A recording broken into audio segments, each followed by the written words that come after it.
afternoon, everyone. Hi, very nice to be here. Like you said, my name is Itua Iyoha. I am a vegan. I am Nigerian. What this means is that I don't eat any animal products, and I don't use anything that comes from animals. So I don't wear leather, I don't wear silk, I don't wear wool. So a lot of people that I say this to will assume that I lived in another country and came back with this ideology. But I've never lived anywhere else. I was born here, I grew up here. I actually grew up in Kaduna, and I schooled here and I work here. So usually when I encounter a Nigerian for the first time, telling them that I'm vegan, they ask me questions, some very interesting questions. One of the questions I get is, what do you eat? Some people try to be funny and they say, do you eat grass? Or is the only salad that you eat? Sometimes people ask me, will you not put meat in your husband's food? Sometimes other people ask, is this a religious thing? Are you a Rastafarian? I'm not a Rastafarian. I have dreads, but I'm not a Rastafarian. So the thing is, when Nigerians assume that meat equals protein, it's very hard to explain that, looking at me, I'm not protein deficient. I don't eat meat, but I'm not protein deficient. Because our understanding of nutrition tends to come from a lot of conceptions that we've had from where we grew up. It's not necessarily based on hard facts. So when I started to do research into what I eat to help me come up with the healthiest diet to follow, that's when I started to realize that there are a lot of things that we don't know about food that we think we know. Who here wants to be healthy and live long? Would you raise your hand? I don't think there's anyone here who wants to live till 50 and die, right? So that was me. That was why I decided to start looking into what I eat and why I eat it. So about 3 years ago, I decided to embark on something I called Operation Perfect Diet. So I was working a sedentary job. I'm a management consultant. I don't really work out because I'm lazy, and I hate going to the gym. So I thought about it. If I really want to be healthy, I need to do something about it, right? I can't just assume that I'll be fine. So I went on the internet and I said, okay, so what is the healthiest way to eat? I thought it would be easy. But what I found is that there are so many different kinds of diets, and all of them claim to be the perfect diet. So what should I eat? I was so confused. So for a few months, I went on one diet after another. I started with low fat, then I did high protein, I did low carb for a while. I think I even did like no sugar. And what happened over time is I started to feel even less healthy than when I started. And I started to gain weight. So I realized that this wasn't working and I stopped. So what I did differently was to stop listening to what the media said was a good diet and actually start looking for facts. So I started doing research. I went into academic papers, looked at scientists that had done studies on the effects of different diets on people's bodies and their health. And that's when I started to realize that a lot of things that I thought I knew about food were actually incorrect. So I'm going to share with you today just 2 of the most shocking things I found. So if I ask you, where can you get calcium in your diet? What would you say? Can somebody tell me? Milk, right? Awesome. So what I found when I did my research is that even though milk contains calcium, it's actually not the best source of calcium for human beings. It's the best source of calcium for baby calves, which is why it's produced in the first place. So what happens when human beings consume milk? Because milk proteins are acidic, when they get into the body, they produce acidity. And then your body needs to pull calcium out of it to neutralize the acidity. So what you're doing is taking in calcium, your body doesn't absorb it, but then it now takes calcium out of your bones to neutralize the milk that you've drunk, which is completely paradoxical. That's not what you're trying to achieve. So better sources of calcium for people is actually sesame seeds, which is also called Benny seed around here, okra, believe it or not, spinach. So these foods contain just as much or even more calcium than dairy milk. The second shocking discovery was this idea of meat being the best source of protein. Yes, meat is very rich in protein. So is egg, so is fish. But it's not the best source of protein. What happens when we consume meat? We also absorb cholesterol, saturated fats, and we absorb proteins that promote cancer in the body.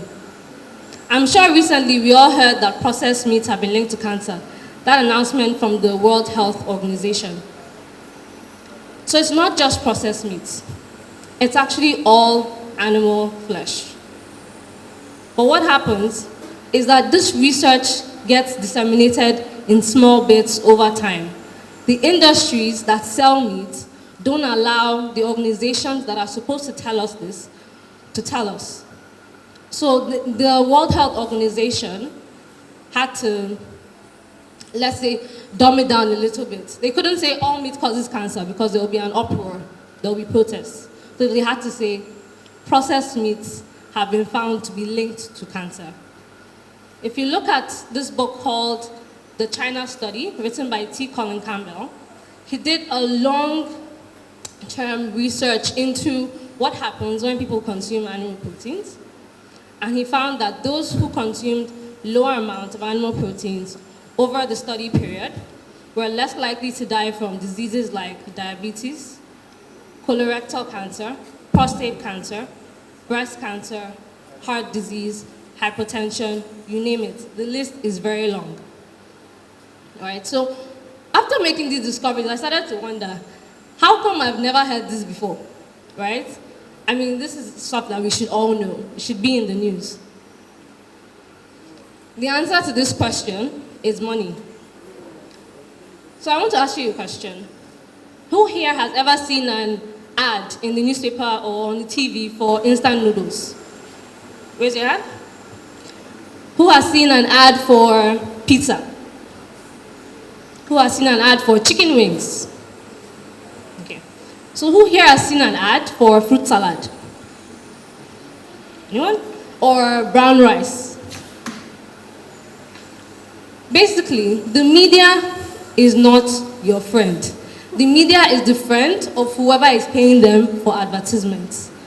So if I am a company that produces unhealthy food and I'm advertising it in the media, you can't expect the same media to also tell you that the food is bad for you.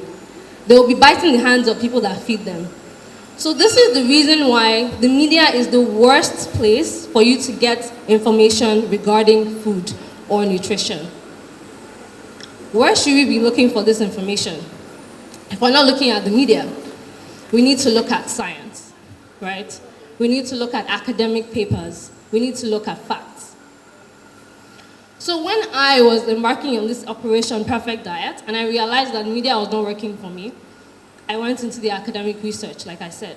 And what did I find? I found that study after study shows that the best way to eat, which promotes long life and good health, is a whole foods, plant-based diet. So I'm going to break this down. What's the first part? Whole foods. Whole foods are foods that are as close to nature as possible. Foods that are not made in a factory. I'll give you an example. Who here has ever heard of homemade coconut oil? I'm sure you've heard of it, right? Some people might even be making it and selling it. Who here has ever heard of homemade vegetable oil? Do you make homemade vegetable oil? Okay, cool. Can you tell us how it's made? Who here has heard of homemade cornflakes? So these are factory foods. You need to do your own research because that's the only way people cannot fool you. So I know everyone cannot go and read academic papers. They are boring and they are long. But I'll recommend a website that I found that's run by a medical doctor. It's non-profit, so it's unbiased. And what he does is go through the medical research in the nutrition field, and he breaks it down into short videos and short articles that any layman can understand. So the website is called nutritionfacts.org, and I recommend that you should visit the site and verify things for yourself. The second challenge is to reflect. So you need to think about what you're eating. Sometimes, even when we think we're eating the right way or we're living the right way, we're actually acting on autopilot. So I'm challenging you to think about what you eat. Is it in line with the principles of good health and a good diet? If it is, fantastic, well done. If it's not, then you need to think about what needs to change. And that takes me to number 3, which is make that change. So there's no need to wait till you have a health issue. Every other day, somebody contacts me asking, can you help me develop a meal plan? I've been diagnosed with diabetes, or my doctor told me I have high blood pressure. Don't wait till that is you. Make the change now. And then the last thing I will challenge you to do, number 4, is to take it easy on yourself. Don't expect that you can make changes overnight. Don't expect that you're going to go from your conventional diet to being whole foods, plant-based overnight. Get help, right? I started a website called Eat Right Niger for people who are trying to live a healthier life and adopt a healthier diet in Nigeria.